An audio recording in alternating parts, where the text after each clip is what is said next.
Hello friends, welcome back to my channel. I'm Shilpa Rawat. Firstly, go subscribe my channel and click on the bell icon and see my regular videos. So this video is for you, for beginners, for newcomers, and who wants to become a artist. So this video it's depend on the mistakes which generally people do. Not people's, artist. Become a artist. तो ये video उन लोगों के लिए है जो artist बनना चाहते हैं. सो मिस्टेक्स क्या होती हैं? बहुत ही सिंपल सा सवाल है कि मिस्टेक्स क्या होती हैं. मिस्टेक होती हैं जो हम अपनी ड्राइंग में करते हैं, जो हमें नहीं पता चलता कि ये हमारी मिस्टेक है, बट ये हमारी मिस्टेक है. अगर कोई आर्टिस्ट देखेगा तो एक ही बार में समझ जाएगा कि हाँ ये आपकी मिस्टेक है, इस चीज़ को आपको इस तरीके से नहीं बल्कि इस तरीके से करना होता है. अगर हम कोई भी ड्राइंग करते हैं तो अगर कोई सामने वाला इंसान अगर हमारी तारीफ़ करे तो हमें बहुत अच्छा लगता है कि वाह इसने हमारी तारीफ़ करी, मतलब दिल गार्डन हो जाता है.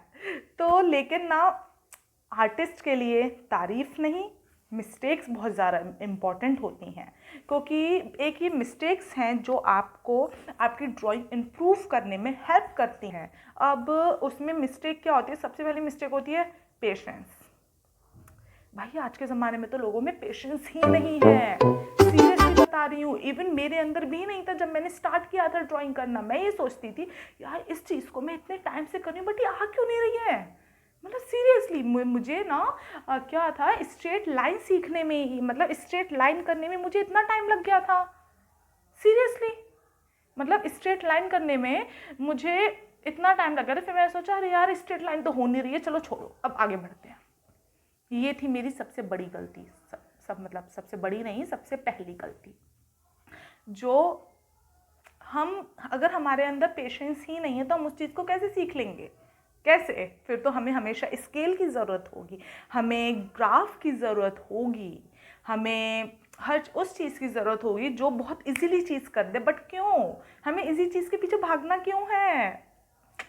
नहीं भागना, बिल्कुल नहीं भागना.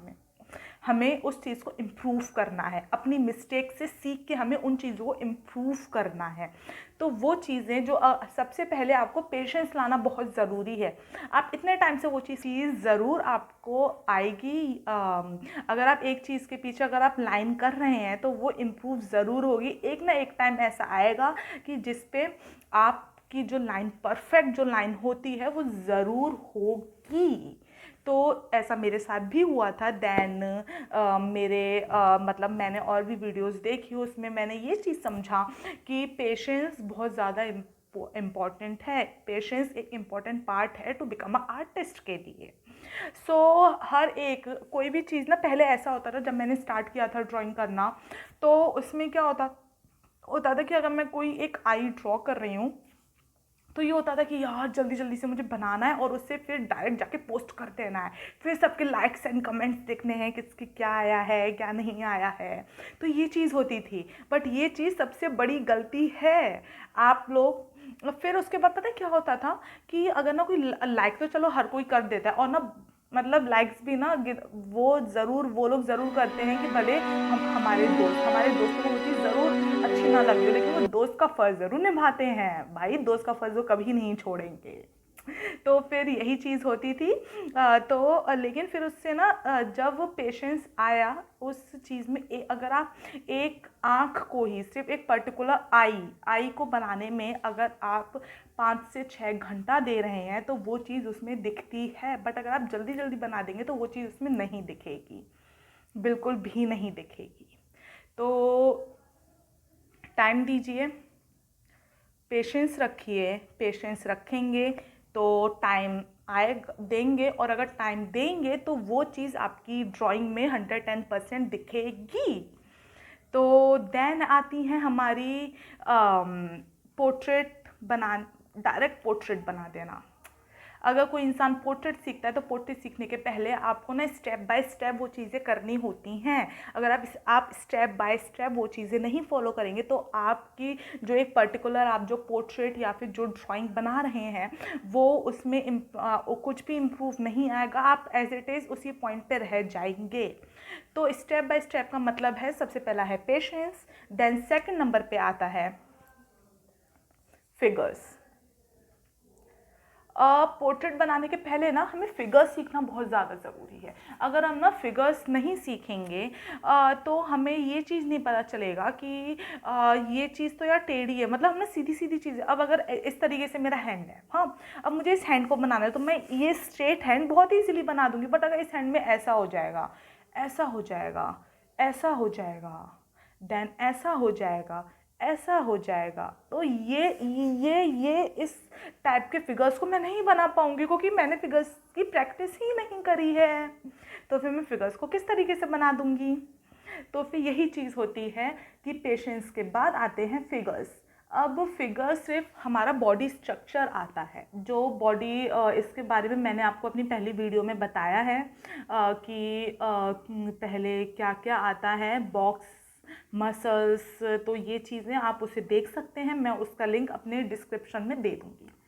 तो फिर फिगर्स का क्या है ना, उसमें सिर्फ बॉडी स्ट्रक्चर आता है कि इंसान का बॉडी स्ट्रक्चर किस तरीके से है। अगर कोई इंसान स्ट्रेट है, मीन्स अब आप मेरा ये एग्जांपल ले लीजिए, मैं अगर ऐसे स्ट्रेट बैठी हूँ या फिगर बहुत इजीली कर देंगे, बट अगर मैं ऐसे हो गई, ऐसे हो गई, तो फिर आप इस तरीके के फिगर्स नहीं कर पाएंगे क्योंकि आपने फिगर्स की प्रैक्टिस ही नहीं करी है। तो फिगर्स को भी ना करना बहुत बहुत बहुत ज़्यादा इम्पॉर्टेंट है एक पर्टिकुलर पोर्ट्रेट को करने में। तो फिर अब पोर्ट्रेट भी बहुत तरीके के होते हैं, एक होता है full body, then half body, half, then उसके बाद आते हैं हमारा सिर्फ फेस, जिसपे हम सिर्फ अपना फेस ही बनाते हैं।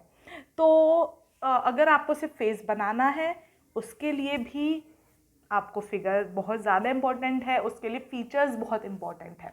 सिर्फ एक पर्टिकुलर फेस को बनाने के लिए फीचर्स इम्पॉर्टेंट है। Features means eyes, nose, lips, teeth, ears, ये चीज़ें बहुत ज़्यादा इम्पॉर्टेंट है। लेकिन अगर आप यही चीज़ें नहीं कर पाएंगे तो आप पर्टिकुलर फेस नहीं बना सकते हैं। जब मैंने भी स्टार्ट किया था ना ड्राइंग करना, तो फिर तब क्या था कि मैं ना डायरेक्ट पोर्ट्रेट बना दी थी, मतलब मैंने लिया कोई भी एक रेफरेंस एंड देन मैंने उसे बनाने स्टार्ट कर दिया। मुझे उसके बेसिक ग्राफ्स पता ही नहीं थे क्योंकि मैंने कोई क्लास ही नहीं ली है। तो फिर उसके बाद मैंने देखा कि जो मेरा बनाया हुआ है और जो रेफरेंस है उसमें ज़मीन आसमान का अंतर है। वो तो लग ही नहीं रहा है कि हाँ ये एक आर्ट है, वो नॉर्मल ड्राइंग लग रही है कि जो नॉर्मली लोग कर देते हैं, ये एक पोर्ट्रेट लग ही नहीं रहा है। तो फिर वो चीज़, फिर उसके बाद मैंने देखा यूट्यूब पे, एंड यूट्यूब पे मैंने बहुत सारे लेसन्स लिए। मैं सौरभ जोशी आर्ट हैं, तो मैं उन्हें बहुत फॉलो करती हूँ, मैंने उनकी हर एक वीडियो देखी है, मैं तो प्लीज़ जाइए ना उन्हें फॉलो करिए। तो फिर उनकी मैंने सारी वीडियोस देखी, उनसे सीखा मैंने कि किस तरीके से हम एक ड्राइंग को, एक पोर्ट्रेट को हम एक रियलिस्टिक लुक दे सकते हैं। और एक पोर्ट्रेट को ना करने के लिए भी पेंसिल्स आती हैं, तो पेंसिल्स के बारे में भी मैं आपको बाद में बताती हूँ, अभी ये मिस्टेक्स है। तो फिर उसको ना मैंने जब दिया तो मैंने उससे ये सीखा कि आपको ना एक चीज़ के ऊपर ना आपको बहुत कॉन्सेंट्रेट करना पड़ेगा, आपको ना उस चीज़ को धीरे धीरे करके करना पड़ेगा। अब एक अगर हम आई बनाएंगे तो आई के लिए सबसे पहले हम क्या लेंगे, जैसे कि मेरी आई है, तो इस आई को मैं बनाने के लिए हमने नॉर्मल ऐसे दिया, जिस तरीके से रेफरेंस दिया हुआ है हम उसी तरीके से रेफरेंस कर लेंगे, लेकिन फिर वो चीज़ आएगी ही नहीं। तो आई को बनाने के लिए भी बहुत सारे उनके स्टेप बाय स्टेप्स होते हैं।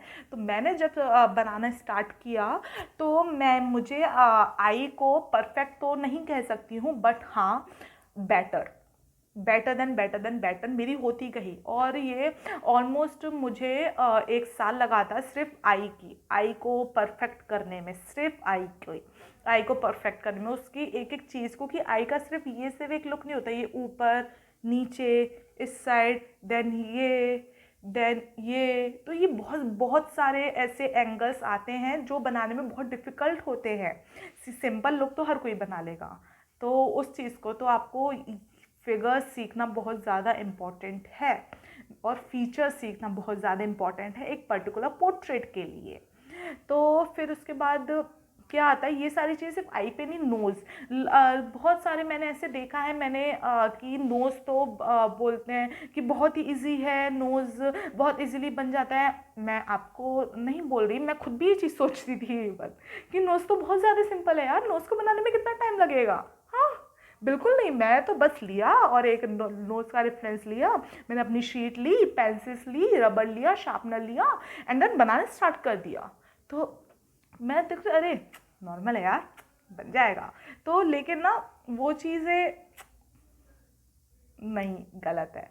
मुझे बाद में पता चला कि यार नहीं यार, नोज़ भी बहुत डिफिकल्ट है यार सच में। भाई नोज़ जितना इसी में समझ रही थी ना, इसने मुझे उतना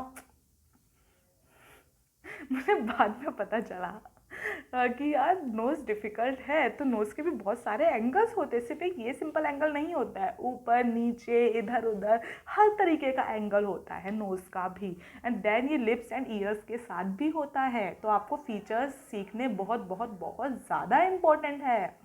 तो फिर पहला था पेशेंस, देन थे फिगर्स एंड देन थे फीचर्स। ये अब तक हुए हैं 3 स्टेप्स। तो ये मेरा पार्ट फर्स्ट है, तो बाकी के जो मिस्टेक्स हैं वो आपको मैं अगली वीडियो में बताऊंगी।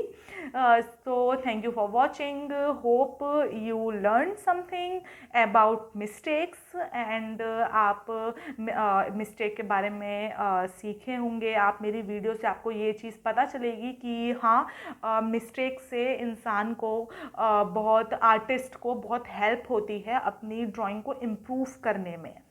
तो फिर वो चीज़ें बहुत इम्पॉर्टेंट हैं। तो फिर बाकी के जो मिस्टेक्स हैं, अदर मिस्टेक्स, वो मैं आपको नेक्स्ट वीडियो में बताऊंगी अपने पार्ट 2 में। सो फिर ज़रूर देखिए and like share and subscribe. And आपके जो भी इश्यूज़ हैं लाइक ड्राइंग से रिलेटेड जो भी क्वेटे हैं या फिर जो भी आपके क्वेश्चंस हैं, तो आप मुझसे बेझिझक पूछ सकते हैं कमेंट बॉक्स में जाके। सो keep trying, keep drawing, and keep learning. So, thank you. Tada!